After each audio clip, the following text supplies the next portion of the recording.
प्रजासत्ताक दिनी कर्तव्य पथावर महाराष्ट्राच्या सांस्कृतिक वैभवाचा जयघोष निनादणार आहे। यंदा कर्तव्य पथावर महाराष्ट्राकडून राज्यातील गणेशोत्सवाचा देखावा असेल। गणेशोत्सव आत्मनिर्भरतेचं प्रतीक या संकल्पनेवर आधारित चित्ररथ सादर केला जाणार आहे। महाराष्ट्राच्या या चित्ररथाची रचना अत्यंत कलात्मक आणि डोळ्याचं पारणं फेडणारी आहे। चित्ररथाच्या अग्रभागी महाराष्ट्राच्या ऊर्जेचं प्रतीक असलेला एक भव्य ढोल आणि तो वाजवणारी पारंपरिक वेशभूषेतली महिला राज्याच्या प्रबळ स्त्री शक्तीचं दर्शन घडवेल।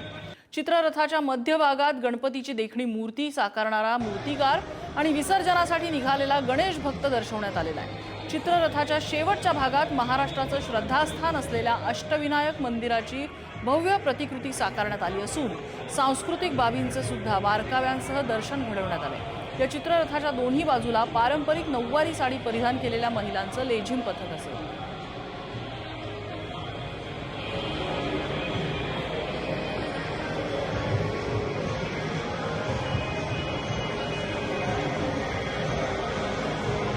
त्यामुळे यंदा दिल्लीमध्ये कर्तव्य पथावरती महाराष्ट्रामधल्या गणपती उत्सव परंपरेतले ढोल ताशाचं पथक निनादणार आहे।